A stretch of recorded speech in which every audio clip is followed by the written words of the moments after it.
দলীয় চেয়ারম্যান, সংসদ নেতা এবং মাননীয় প্রধানমন্ত্রী জনাব তারেক রহমান আমাদের দলের উচ্চ পর্যায়ের নেতৃবৃন্দের সাথে কথা বলে আমাদের মনোনীত করেছেন মির্জা ফখরুল ইসলাম আলমগীর সাহেবকে।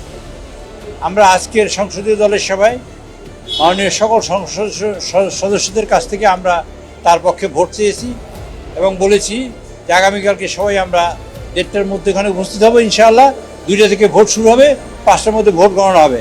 আমরা যার সিদ্ধান্ত নিয়েছি সবাই মিলে তাহলে এই রকমের ইলেকশন কমিশন, আমরা এবং সংসদ সবাই মিলে এই সিদ্ধান্ত নিয়েছি যে নির্বাচন শুরু হওয়ার 5 মিনিট আগে থেকে আমাদের লাইভ টেলিকাস্ট হবে এবং মাননীয় মহামান্য রাষ্ট্রপতি এবং স্পিকার, মাননীয় প্রধানমন্ত্রী এবং বিরোধী দলীয় নেতা এবং যদি কোনো সদস্য যিনি আমাদের মির্জা ফখরুল ইসলাম আলমগীর সাহেব আছেন তিনি ভোট দেওয়া, ওগুলো আমরা লাইভ দেখাবো।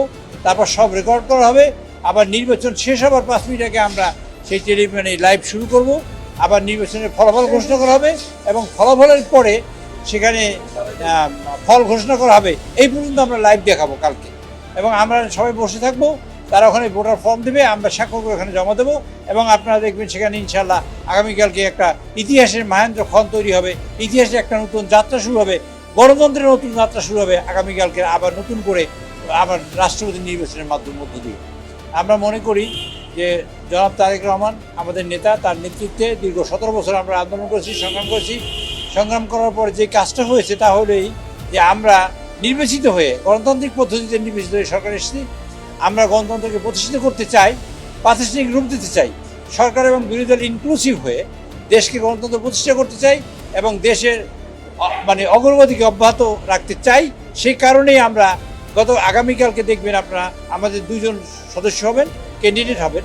একজন হলো ডক্টর আলী আহমেদ, আরেকজন হলো আমাদের মির্জা ফখরুল ইসলাম আলমগীর সাহেব।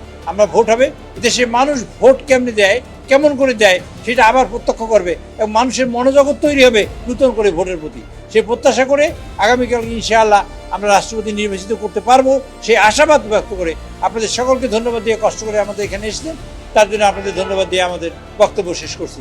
আপনাদের কোনো প্রশ্ন আছে? জি, পরের দিনই 21 তারিখ সন্ধ্যা 7:30টার সময় বঙ্গভবনে শপথ হবে ইনশাআল্লাহ। সেটা আমরা যারা সংসদ সদস্য হয়েছি তারা যথেষ্ট সেন্সিবল এবং মানুষের ভোট নিয়েই আমরা এখানে এসেছি। কাজে প্রত্যেকেই জানে এই বিষয়টা, আর এখানে কোনো কিছু বলার কিছু নাই। আমরা এখানে প্রকাণ্ড করা যাবে না। আমরা আলোচনা করেছি, আমাদের দলীয় সিদ্ধান্ত হয়েছে, অন্য ওনাদের দলীয় সিদ্ধান্ত দেবে, আমরা ওখানে বসে ভোট দেবো, কোনো কিছু।